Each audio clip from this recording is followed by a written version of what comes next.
ตามการให้สัมภาษณ์ของทานนางแสงเพชรนอดวงคำผู้อำนวยการโรงงานต้มเกลือโบเตนได้รายงานให้ฮู้ในวันที่12กรกฎาคม2018นี้ว่าโรงงานต้มเกลือโบเตนแขวงลุงน้ำทาได้รับการสั่งต่างขึ้นในวันที่12เดือนพฤศจิกายนปี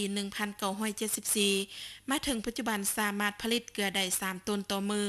สามารถสร้างรายรับได้4,350,000 กิบต่อมือเฉลี่ย1เดือนสามารถผลิตได้40ถึง60ตันต่อเดือนสามารถสร้างรายรับได้58ล้าน87ล้านกิบต่อเดือนมาฮอดปัจจุบันโรงงานต้มเกลือโบเตนแม่นแห่งหนึ่งที่ถึกแล้วทางโครงการก่อสร้างทางรถไฟลาวจีนส่วงผ่านแขวงหลวงน้ำทาเบื้องต้นได้รับการเก็บกำข้อมูลเกี่ยวกับผลกระทบความเสียหาย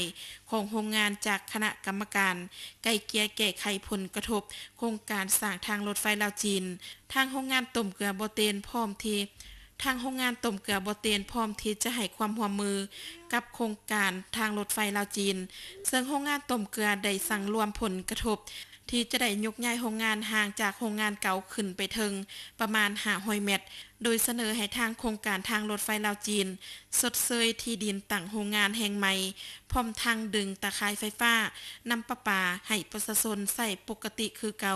และชดเชยเงินในการสร้างต่างโรงงานคืนใหม่เป็นต้นแม้นการสร้างโรงการสร้างวัตถุสร้างเกลือเตาเกลือขั้วข้ามน้ำหาโรงงานห้องน้ำอ่างเก็บน้ำเกลือ